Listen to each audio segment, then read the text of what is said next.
कहानी है रामपुर गांव की, जहां के मर्द महिलाओं को हमेशा नीचा दिखाने की कोशिश में रहते। अरे अभी तक खाना नहीं आया, क्या मुझे एक और शादी करने की जरूरत है? नहीं जी नहीं, ऐसा मत करना, वरना मैं कहाँ जाऊंगी। खाना लेकर मैं अभी आई जी।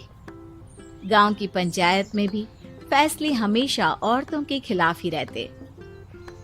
मैं जो फैसला सुनाता हूँ वो भगवान की आज्ञा होती है। इस लड़के ने अपने मन से शादी करके अच्छा नहीं किया। लड़के को घर भेज दो और इसकी शादी इसकी जाति की किसी लड़के से करवा दो, लेकिन ये लड़के, इसे तो गांव के बाहर निकाल दो।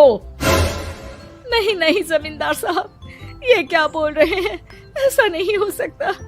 मेरी बेटी मासूम है, इसे अच्छे बुरे की समझ नहीं है। अरे कहाँ जाएगी ये बेचारी? कहाँ जाएगी? इतनी चिंता है तो पूरे परिवार का गांव निकाला कर देते हैं।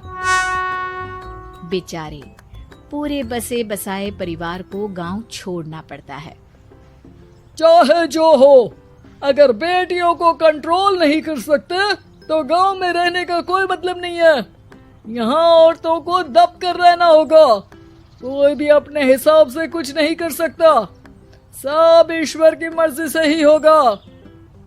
तभी गांव का एक आदमी दौड़ा दौड़ा आता है। सरपंच साहब, जमींदार साहब, वो कालिया है ना, उसकी बेटी पढ़ने के लिए शहर जा रही है। अच्छा, ये कब हो गया? और कालिया की हिम्मत कैसे हो गई ऐसा करने की? लेकर आओ उसे और उसकी बेटी को। बस फिर क्या था, हाजिर हो जाते हैं कालिया और उसकी बेटी सरपंच के सामने। अरे कालिया, ये क्या सुनने में आ रहा है? बेटी को इंजीनियर बना रहा है तू? और ये बता, गांव में तो स्कूल नहीं है, फिर कहां से इतनी क्लास पास कर गई तेरी बेटी? राधा, जो कि कालिया की बेटी है, उसे लगता है कि सरपंच उसकी तारीफ कर रहे हैं। सरपंच जी, मैंने ऑनलाइन पढ़ाई की है, डिस्टेंस लर्निंग से। सभी में मैंने अच्छे नंबर पाए हैं, जिसे देखते हुए शहर की इंजीनियरिंग कॉलेज में मुझे स्कॉलरशिप मिली है। वाह जी वाह, क्या होती है ये? पहले तो ये बताओ, फिर आगे की बात करते हैं। पूरा गांव राधा की बात सुन रहा था और राधा बोलती जा रही थी। तो ऐसे मैं फ्री में एक अच्छी शिक्षा लेकर गांव में जो कुछ परेशानियां हैं, जैसे बिजली, पानी और इंटरनेट जैसी समस्याओं के लिए काम करूंगी। मैं गांव को शहर से जोड़ने के लिए पुल का निर्माण करवाने का प्रस्ताव रखूंगी। मुझे पूरी उम्मीद है कि जल्द ही हमारा गांव भी तरक्की की राह पर चल पड़ेगा। राधा की बात सुनकर सारे गांव वाले ताली बजाने लगते हैं। सरपंच को समझ नहीं आता कि वो क्या करे। चुप रह नादान लड़की, गांव के खिलाफ जाने के लिए तुझे गांव से बेदखल कर दिया जाएगा, वो भी पूरे परिवार के साथ। और हाँ, अगर ठीक से गांव में रहना चाहती है तो ये पढ़ाई लिखाई छोड़ दे। हम तेरे लिए गांव का कोई होनहार लड़का देखेंगे। तभी गांव का एक आदमी बोल पड़ता है। अरे नहीं नहीं सरपंच जी, राधा बिटिया जो बता रही है, अगर वैसा हो जाए तो हम लोगों को पैसा कमाने के लिए बाहर नहीं जाना पड़ेगा। हाँ जी, और ना ही कोसों दूर पानी के लिए भटकना पड़ेगा। हमारे बच्चे भी अच्छी पढ़ाई कर सकेंगे और आगे बढ़ेंगे, ना कि हमारी तरह खेती करते बैठेंगे। क्यों गांव वालों, राधा बिटिया का साथ देना चाहिए ना। सरपंच देखता है कि गांव राधा के साथ है तो वो चुप हो जाता है। वो घर आकर अपने सलाहकार से बात करता है, जो बहुत ही चालाक किस्म का इंसान होता है। अरे सरपंच साहब, आपको बहुत ही होशियारी से काम लेना पड़ेगा।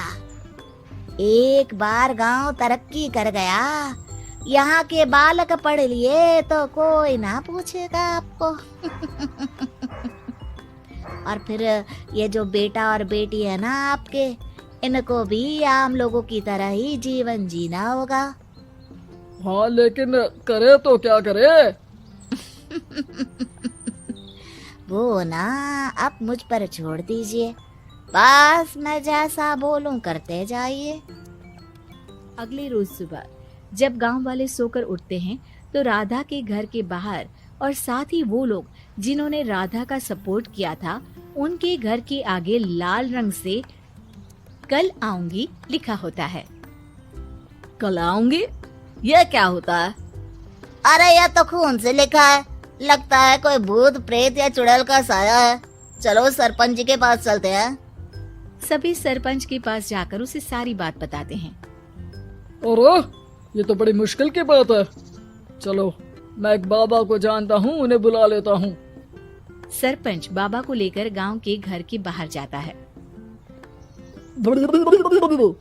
ओहो, तो ये वो चुड़ैल है जो उन लोगों को निशाना बनाते हैं जो गांव को बदलने का सपना देखते हैं। वो गांव को ऐसे ही संपन्न देखना चाहती है, वो नहीं चाहती कि कोई बाहरी यहाँ का कायाकल्प करे। क्या तुम लोगों में से किसी ने गांव को बदलने की सोच रखी है? तभी राधा की माँ रोते रोते आती है। मेरी राधा घर से गायब हो गई है। अरे कोई तो बचाओ, मेरी बच्ची कहाँ गई?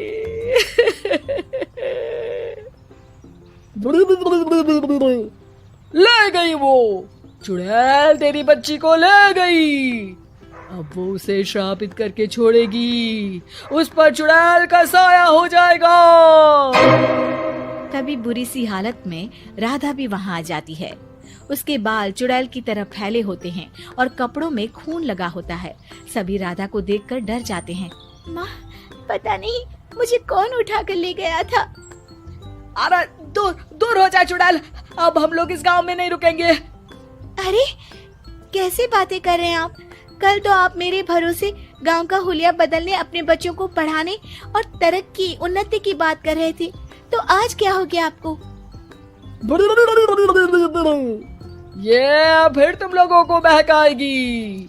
ये चुड़ैल गांव में आ चुकी है, ऐसे ही ये तुम्हारे घर के बच्चों को भी ले जाएगी। गांव वाले राधा को गांव से बाहर निकाल देते हैं। उसके माँ बाप रोते रहते हैं, लेकिन गांव वाले नहीं मानते। मैं भी अपनी बहन के साथ गांव के बाहर रहूंगा, लेकिन वो पढ़ाई नहीं छोड़ेगी। वहीं सरपंच के घर पर सलाहकार कहता है। देखा, सांप भी मर गया और लाठी भी नहीं टूटी। लेकिन अगले ही दिन सरपंच के घर के बाहर भी वही शब्द लिखे होते हैं। और फिर सरपंच की बीवी कहती है, हमारी बेटी को किसी ने अगवा कर लिया है। तभी राधा का भाई वहाँ आ जाता है। अरे गांव वालों, मैंने सरपंच जी की बेटी को देखा था। वो चुड़ैल उसे उठाकर ले जा रही थी। अरे क्या मजाक कर रहे हो? नहीं नहीं सरपंच जी, आप नहीं जानते। वो चुड़ैल अब आपकी बेटी में आ जाएगी, जैसे राधा के अंदर आ गई थी। तभी सरपंच की बेटी वैसी ही हालत में वहाँ आती है जैसे राधा आई थी। पापा, पता नहीं कैसे मैं गायब हो गई थी। चुड़ैल, इसके अंदर भी चुड़ैल का साया है, मारो इसे। अरे नहीं नहीं, इसे भी राधा के पास गांव के बाहर ही भेज दो। अरे चुप रहो, मेरी बेटी कहीं नहीं जाएगी और चुड़ैल वुड़ैल कुछ नहीं होता है। अरे कैसे बात कर रहे हो सरपंच जी? आप तो बोल रहे थे कि आपका फैसला भगवान का ज्ञान होता है, तो अपने पर बात आई तो अब आप ऐसे बोल रहे हैं। अरे ना ना ना, आपको अपनी बेटी को त्यागना ही होगा। अरे बुलाओ बाबा को। राधा का भाई बाबा को ले आता है, जिसे अब गांव वालों के डर के कारण सच बोलना पड़ता है। मैं कोई बाबा नहीं हूँ, मैं तो मोची था। ये सलाहकार महोदय ने मुझे कहा था एक्टिंग करने को। अब वो मुझे पैसे देने वाले हैं। अब मुझे माफ कर दो। गलती हो गई, मुझे माफ कर दो। तभी वहाँ राधा आ जाती है। देखा सरपंच जी, जब गांव के बच्चे साक्षर होंगे तो आप जैसे लोगों की चालाकी नहीं चलेगी।